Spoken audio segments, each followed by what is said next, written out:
Lawrence Bishnoi और सलमान खान के बीच में जो चल रहा है, अगर सलमान खान इस पे कुछ रिएक्ट करते हैं या फिर लॉरेंस कुछ रिएक्ट करते हैं तो सोचो इसके नतीजे कहां तक पहुंच सकते हैं। कुछ भी हो सकता है। आप लॉरेंस को सपोर्ट करो या सलमान को, ये आप पर डिपेंड करता है। लेकिन अभी आप इस बात पे गौर करो, इनकी तरह तो हम इतने बड़े नहीं हैं, पर हमारी आम सी जिंदगी में भी कई बार ऐसा होता है जब कोई हमें कुछ बोल देता है तब हमें ये सोचना पड़ता है कि मैं रिएक्ट करूं कि नहीं करूं। रिएक्ट नहीं करूंगा तो सामने वाला कमजोर समझने लगेगा और कभी कभी रिएक्ट करने के बाद हमें खुद ही बुरा लगने लगता है, मुझे वहाँ पर रिएक्ट नहीं करना चाहिए था। और कभी कभी आपका रिएक्शन सामने वाले के लिए एक वरदान का काम करता है। मैं आपको कंफ्यूज नहीं कर रहा हूँ, आप यही ना सोच रहे हैं कि रिएक्ट करना है कि नहीं करना है। वेल, इसका सोल्यूशन है हमारे पास, जिसका यूज बड़े बड़े लीडर्स, एक्टर्स और बिजनेसमैन करते हैं। जब आपका कोई इंसल्ट करता है तो उसी समय हम रिएक्ट करने लगते हैं। तूने मुझे नीचा दिखाया, मैं भी तुम्हें नीचा दिखाऊंगा, और यहीं पर आकर आप फंस जाते हो क्योंकि आपका कंट्रोल सामने वाले के पास चला जाता है। देखो, जब आप अचानक से रिएक्ट करते हो तो आपकी सेल्फ रिस्पेक्ट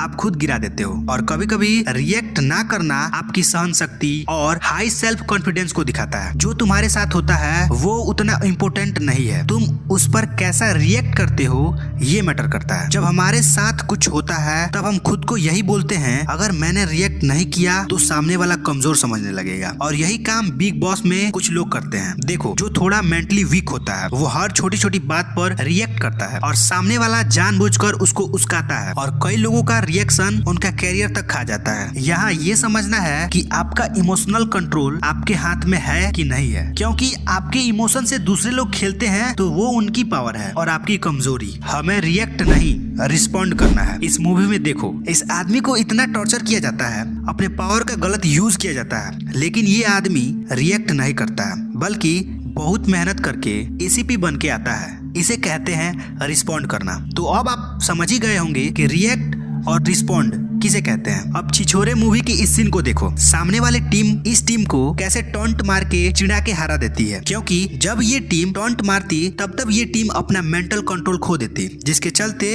ये टीम हार जाती है। ऐसा ही हमारे साथ कुछ लोग करते हैं, आपको चिढ़ाते हैं जिससे आप अपना कंट्रोल खो दोगे, फिर वो जीत जाएंगे। इसीलिए आपको हमेशा रिस्पॉन्ड करना सीखना होगा, क्योंकि तुरंत से रिएक्ट करने में हमारा ही नुकसान है। देखो, अगर आग से आपका हाथ जले तो आप चिल्लाओगे, मतलब एक रिएक्शन दोगे, लेकिन ये रिएक्शन ऑटोमेटिक है। लेकिन अगर आपको कोई इमोशनली करके कोई रिएक्शन निकलवाता है तो बहुत दिक्कत है, क्योंकि तब आप सामने वाले के कंट्रोल में हो जाते हो और फिर गुस्से में कुछ ऐसा बोल दोगे या फिर कर दोगे जिसका पछतावा आपको जिंदगी भर रहेगा। जब आपको कोई कुछ गलत बोल दिया तो उसकी बातों को अच्छे से सुनते हो, सिचुएशन को समझते हो और अपने इमोशंस को समय देकर कंट्रोल में रखते हो, तब आप डिसाइड करते हो सामने वाले को इस बात का रिप्लाई देना है कि नहीं देना है। अपने इमोशंस को समझो, इन्हें सही दिशा में ले जाओ। मान लो आपके साथ कुछ बुरा हुआ है, किसी ने कुछ कह दिया है या फिर आपका ब्रेकअप हो गया है, तो आपका जो भी रिएक्शन होगा सब सैड इमोशन में होगा। पर ये आप पे डिपेंड करता है कि आप इस एनर्जी को किस तरह यूज करते हो। अपने आप को इसी दुख में और बर्बाद करते हो या फिर इस दुख की एनर्जी को अपने ऊपर यूज करते हो अपने आप को बेहतर बनाने के लिए। देखो, अगर आपके साथ कोई कुछ गलत करता है तो बस 1 मिनट के लिए सोचो, उसके बाद रिएक्ट करो। रिएक्शन नहीं, रिस्पॉन्ड करना सीखो। उसके बाद आप पावरफुल फील करोगे और धीरे धीरे बनते जाओगे। इस बात को एक बार में समझा जाए तो जब हम हर बात पे रिएक्ट नहीं करते हैं तो आप इमोशनली और मेंटली पावरफुल बनते हो। कभी कभी दूसरों के उकसाने पर भी आप चुप रहते हो, वो आपको बहुत पावरफुल बनाता है। जब तक आपको कोई फिजिकली रिएक्शन नहीं देता है तब तक आपको कुछ नहीं करना है। फिर मिलते हैं किसी नए वीडियो के साथ। चैनल पर तो चैनल को सब्सक्राइब कर लो।